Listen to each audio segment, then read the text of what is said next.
Future సిటీలో land కొనాలని ఆలోచిస్తున్నారా? అయితే వెంటనే మాకు కాల్ చేసి పూర్తి వివరాలు తెలుసుకోండి. నమస్కారం. కార్తీక పురాణం 6వ రోజు పారాయణలోకి వచ్చాం. ఈ రోజున కార్తీక సోమవారం కాబట్టి ఈ పగలు ఉపవాసం ఉండి సాయంకాలం చుక్కలు చూసి శివారాధన పూర్తి చేసుకుని అవకాశం ఉంటే ఒక దేవాలయానికి ఎక్కడికైనా వెళ్ళి నేతితోటి కానీ ఆవు నెయ్యితోటి కానీ నూనెతోటి కానీ తైలంతో నువ్వుల నూనె అని చెప్పుకుందాం. ఈ రెండిట్లలో ఏదో ఒక దాంతో శివాలయంలో కానీ విష్ణువాలయంలో కానీ దీపారాధన చేసుకుని ఇంటికి వచ్చి భోజనం చేస్తే మంచిది.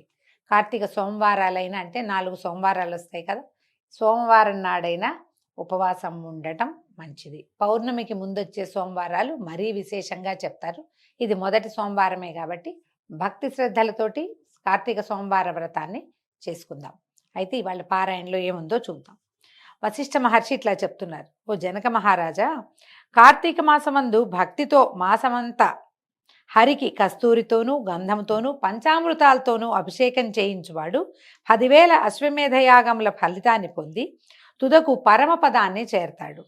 కార్తీక మాసమందు సాయంకాలంలో హరి సన్నిధిలో కానీ శివ సన్నిధిలో కానీ దీపదానాన్ని ఆచరించేవాళ్ళు, అంటే దీపదానం అంటే ఎవరికైనా ఇవ్వడం అని కాదండి, దీపారాధనని చేసేవాళ్ళు కూడా విష్ణు సాయుధ్యము లేదా శివ సాయుధ్యాన్ని పొందుతారు. సాయంకాలం దీపారాధన చాలా విశేషం, దేవాలయాల్లో ముఖ్యంగా చెప్పబడింది. కార్తీక మాసమందు దీపదానం చేసిన వారు జ్ఞానాన్ని పొంది విష్ణులోకాన్ని పొందుతారు. కార్తీక మాసంలో పత్తిని చక్కగా ధూళి లేకుండా విడదీసి ఒత్తిని చేసి బియ్య పిండితో కానీ గోధుమ పిండితోటి కానీ పాత్రని అంటే దీపారాధన కుందుని చేసి గోఘృతము ఆవు నేతిని పోసి ఒత్తిని తడిపి వెలిగించి చక్కగా ఒక మంచి బ్రాహ్మణుని ఒక ఆయన్ని చూసుకుని వారిని పూజించి దానముగా ఇవ్వవలను. ఈ దీపదానము చాలా విశేషంగా చెప్తారండి. మనం ఇప్పుడు దీపదానం అంటే వెండి, ఇత్తడి, కంచు, రాగి ఈ 4 లోహాలతో చేసినటువంటి దీపారాధన కుందిని ఇవ్వచ్చు దానంగా. వీటికి మనకి శక్తి లేకపోతే కనుక, శక్తి లేకపోవటం అనే కాదు, ఇది విశేషంగా కూడా చెప్తారు. బ్రాహ్మణులు తీసుకోవడానికి ఇష్టపడని కాలం కూడా వస్తుంది ఇప్పుడు. కానీ మనం బియ్య పిండితోటి ప్రమిదం చేసుకుంటాం కదా, కుందులు చేస్తాం. దాంట్లో ఆవు నెయ్యి పోసి దీపాన్ని వెలిగించి ఆ వెలుగుతున్న జ్యోతిని దక్షిణ తాంబూలాలతోటి ఎవరైనా బ్రాహ్మణోత్తముడికి దానం చేస్తే మంచిది. మీరు ఏదైనా దేవాలయానికి వెళ్ళినప్పుడు మనం అయ్యగారిని ఒకసారి దీపదానం చేసుకుంటానండి మంత్రం చెప్పమంటే వారు సంకల్పం చెప్పించి మంత్రం చెప్తారు. ఈ మంత్రం చెప్పిన వారికే మనం ఇవ్వచ్చు. అయితే ఒట్టి పిండి దీపారాధన ఇస్తున్నాం కదా, కొంచెం దక్షిణ ఇతోధికంగా వారితో ఒకసారి మాట్లాడుకుని మనం దక్షిణ తాంబూలాల సహితంగా దీపదానం చేసుకుంటే చాలా మంచిది. లాస్ట్ ఇయర్ చేసామని ఈ ఇయర్ మానే ఎక్కర్లేదండి, నిరుడు చేసుకోవచ్చు, ఈ ఏడాది చేసుకోవచ్చు. అధికస్య అధికం ఫలం, కానీ జీవితానికి ఒక్కటైనా చేసుకోవాలంటారు. అందుకని ఒకవేళ కార్తీకంలో చేసే అలవాటు ఉన్నా కుదరకపోయినా కూడా మనం ఏ గృహప్రవేశమో చేసుకుంటాం కదా, అప్పుడు చక్కగా దీపదానాన్ని కూడా నిర్వహించుకుంటే విశేషమైన ఫలితం లభిస్తుంది. అయితే మాసమంతా చేసి అంతంలో అంటే నెల రోజులు పిండి దీపారాధన, ప్రతిరోజు దీపారాధనని దానం చేయమంటున్నారు. పురాణంలో ఇట్లా చెప్పబడింది. అంతమంది అంటే మాసం చివరికి వెళ్ళాక వెండితో పాత్రను చేయించి బంగారంతో ఒత్తిని చేయించి బియ్యపిండిలో మధ్యగా ఉంచి పూజించి నివేదించి తర్వాత బ్రాహ్మణునికి భోజనం పెట్టి అటు పిమ్మట తాను స్వయంగా ఈ కింది మంత్రాన్ని చెప్తూ ఆ దీపాన్ని దానం చేయాలి.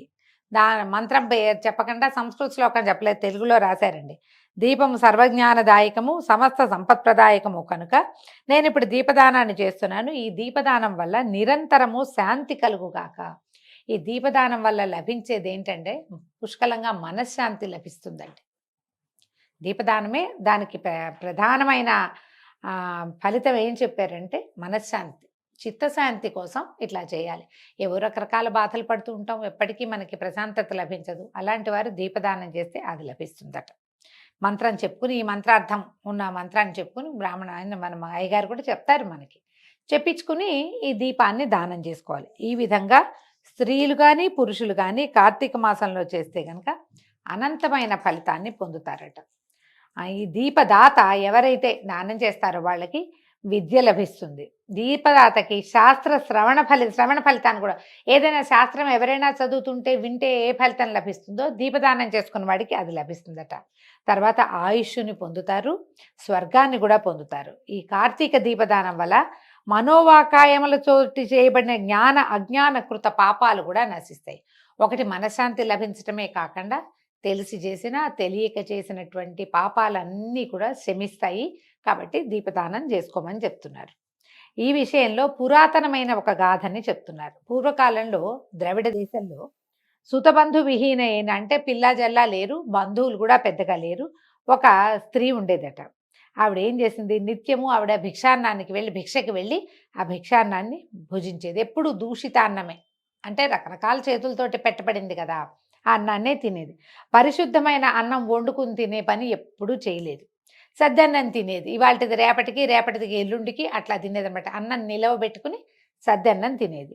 నిత్యము ధనం పుచ్చుకుని పరులకు వంట, కుట్టు పని, నూరటము మొదలైన పనులు చేసేది. ఎవరికైనా సహాయం చేయటానికి వెళ్ళేదే, పక్కింటి వాళ్ళు మా ఇంట్లో పూజ ఉందిరా, మా ఇంట్లో పని ఉందిరా, చుట్టాలు వస్తున్నారు రా సహాయానికంటే వెళ్ళి వాళ్ళ ఇంట్లో ఏమైనా దంచటము, ఏదైనా కడగటము, తర్వాత వంట చేయటము, అలాంటి సహాయాలు చేసేది. సహాయం అంటే వెళ్ళి డబ్బులు తీసుకునేది, అంటే కూలికి వెళ్ళేది ఆవిడ.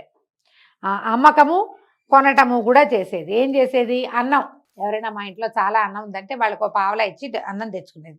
దాన్ని 2 రూపాయలకి అమ్ముకునేది. అన్నం అమ్మటం కూడా దోషమే. అయితే ఇలాగా తిని తినక సద్దన్నం తిని రకరకాల పనులు చేసి వీలైనప్పుడు అన్నాన్ని కూడా అమ్మి బాగా ద్రవ్యాన్ని సంపాదించింది. అయితే ఈవిడ ఏనాడు విష్ణుపాదారవింద ధ్యానం లేదు, భగవద్ధ్యానం అసలు లేనే లేదు, ఏ హరికథలు వినలేదు, ఏ పుణ్యతీర్థాలకి పోలేదు, ఓ ఏకాదశి నాడు ఉపవాసం ఉన్న బాపత కూడా కాదు. ఈ అనేక రకాల చిన్న పొన్న పనులు, వ్యాపారాలు వాటితోటి, అంటే అమ్మకమే ఏదైనా సరే, దాంతో చాలా ద్రవ్యమే సంపాదించింది. పోనీ సంపాదించిన ద్రవ్యాన్ని చక్కగా ఇవాళ మంచి బియ్యం తెచ్చుకుందాం, ఓ పాలు తెచ్చుకుందాం, పెరుగు తోడు పెట్టుకుందాం, వండుకుని తిందాం, అలాంటివి ఏనాడు చేయలే. వండి ఎవరికైనా ఉచితంగా పెట్టడం కూడా చేసేది కాదట. ఇట్లా అజ్ఞాన సముద్రంలో మునిగి ఉన్నటువంటి ఆమె ఇంటికి దైవవశాత్తు ఒక ఆయన శ్రీరంగానికి వెళ్తూ ఆ దారిలో వీళ్ళింటికి వచ్చాడట. ఈవిడ వాకిట్లో కూర్చున్నాడు. కూర్చున్నాక ఇలా ఆవిడ పరిస్థితి అంతా చూశాక ఆయనకు అనిపించింది, అయ్యో ఈ పాపం అనవసరం వృధాగా ఈవిడ నరకానికి పోతుంది, వీళ్ళ వాకిట్లో కూర్చున్నాం, ఈమెకి ఏదైనా మంచి మాట చెప్దామనిపించి ఆమెను కేకేశాడు. మూఢురాలివా నువ్వు, ఇప్పుడు నేను చెప్పే మాటలు సరిగ్గా విని ఆలోచించు. అసలు ఈ దేహమే సుఖదుఖాలతో కూడింది, చర్మము మాంసము ఎముకలతో కూడింది, ఇది దుఃఖాలకి నిలయం. భూమి, ఆకాశము, వాయువు, అగ్ని, జలము అనేటువంటి పంచభూతాలతోటి ఇది నిర్మించబడింది. దేహము నశించగానే పంచభూతాలు ఈ గృహోపరి భాగంలో పండిన వర్ష బిందువులాగా వేరువేరుగా పోతాయి. మన ఇంటి పైనెత్తి మీద వాన పడింది అనుకోండి, పడిన బిందువు పడినట్టు దాని దారిన దేవర దారిన అది పోతూ ఉంటాయి. అట్లాగే మరణించిన తర్వాత ఈ పంచభూతాలు మానవ శరీరం నుంచి విడిపడి వెళ్ళిపోతాయి. వాటితో నిర్మింపబడిన శరీరం కాబట్టి దేనికి దానికే పోతుంది. ఈ దేహము నీటి మీద నురుగులాగా నశించిపోతుంది, ఇది నిత్యం కాదు.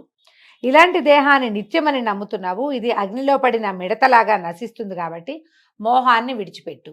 అంటే మనకు ఒక ప్రశ్న వస్తుందండి, అంటే ఏమిటి, వ్యాపారం చేయొద్దా, డబ్బు దాచుకోవద్దా, భవిష్యత్తుకి డబ్బులు కావాలి కదా అనిపిస్తుంది.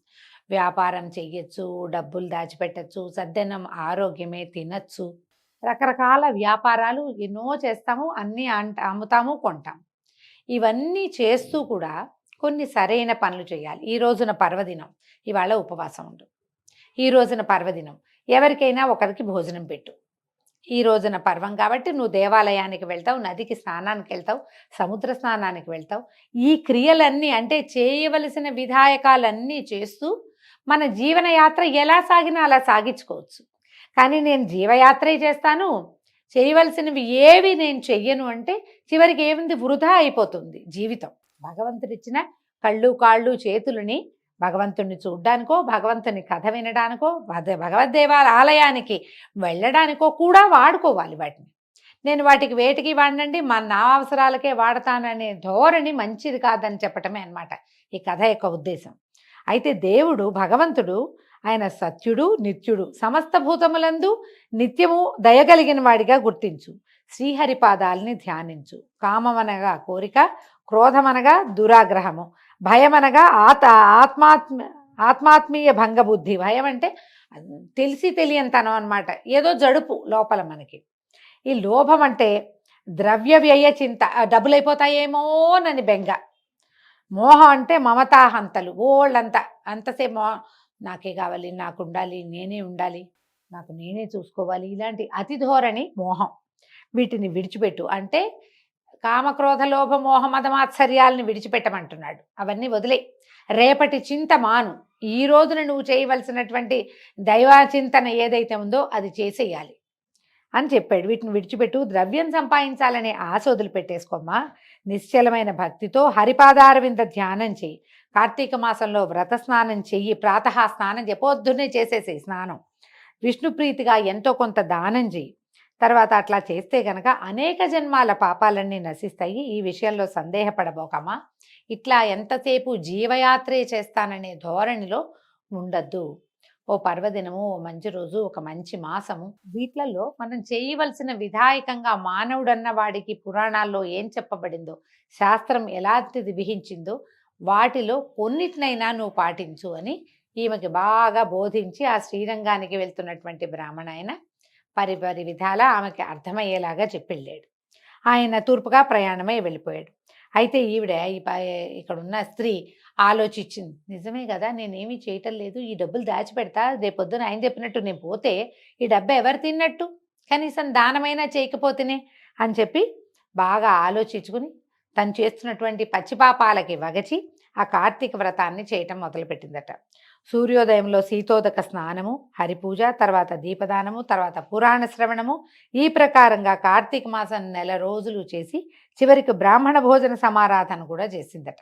నెల రోజులు శీతోదక స్నానం చేయటం వల్ల చన్నీళ్ళు స్నానం చేసిందిగా ఆవిడకి శీత జ్వరం సంభవించి కార్తీక మాసం తర్వాత ఆమె మరణించింది కూడా అట. ఆ తర్వాత ఆమె కోసం అట విష్ణు పార్షదులు వచ్చి విమానం ఎక్కించుకుని తీసుకుపోయారట. శాశ్వత స్వర్గభోగాల్ని సౌఖ్యాన్ని పొందింది. కాబట్టి కార్తీక మాసమందు అన్నిటికంటే దీపదానం అధిక పుణ్యకర్మం.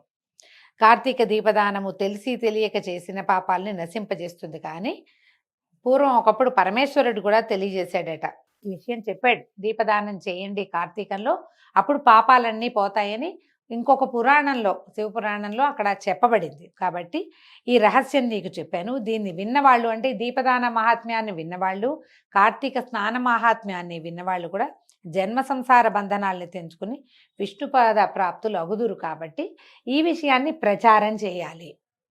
కార్తీకం దీపదానం చేసుకున్నారా అని అడిగి చేసుకోండి మంచిది అని చెప్పమంటున్నారనమాట. ఇది రహస్యం, కానీ అందరికీ చెప్పాల్సిందే. ఈనాటికి రహస్యం కాదు, పూర్వకాలంలో రహస్యము. ఇప్పుడు ప్రతివారు కూడా ఒక్కసారైనా ప్రతి కార్తీక మాసంలోనూ ఒక్క దీపదానాన్నైనా నిర్వహించుకోమని చెప్తూ వశిష్ఠ మహర్షి ఇలా బోధించారు. దీంతో ఈరోజు 6వ రోజు పారాయణ పూర్తయిందండి. ఈ కార్తీక సోమవారాన్ని కూడా సుసంపన్నం చేసుకోండి. రేపు ఉదయం మళ్ళీ కలుసుకుందాం. నమస్కారం.